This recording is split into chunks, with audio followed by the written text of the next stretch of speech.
ishte një përvojë e veçantë. Shpresoj të mos ketë qenë një përvojë e keqe. Kam pasur përvoja edhe më të këqija. Në këtë formë e përfundoi dëshmitari i pestë.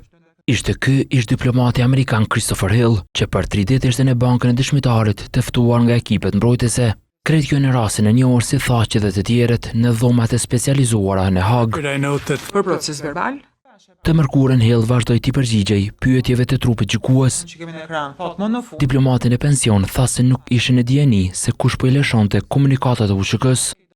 Dua të jemi qartë, supozimi ynë në mungesë të fakteve ishte që shtabi i përgjithshëm ishte më shumë organ ushtarak dhe përbëhej nga komandant të zonave lokale që ishin bashkuar në një moment dhe drejtoria politike ishte më shumë organi që merrej me botën e jashtme.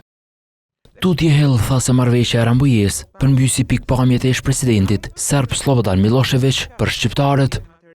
Ai kishte thënë gjatë gjithë kohës që shqiptarët nuk do të pajtohen me asgjë dhe përrjedhoi, ne nuk na duhet të pajtohemi me asgjë. Ky ishte një mesazh i kundërt me atë se çfarë po thoshte Miloševići. Ne po i thoshim Miloševićit që ai e kishte gabim se arritëm marrëveshjen, por do bësh mirë që të mendosh se cila do jetë lëvizja e radhës e Serbisë. Ishi dërguar i posaçëm i SBA-s gjatë luftës në Kosovë, Christopher Hill, u bë dëshmitari i radhës që para trupit gjykues tha se USHK nuk kishte hierarki.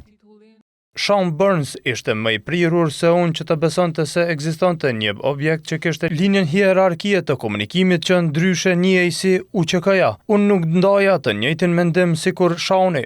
Unë mendoj se kjo ishte një orvatje për të përshkruar një organizat dhe mendoj se kishte egzageruar përshkrimin e kësaj organizate. Hill në fund tha se ish drejtori politik i USHK-s, Hashim tha që ishte i besueshëm, por jo vendimarrës. Pas Hill vendin e tij të mërkurën e zuri Michael Durki.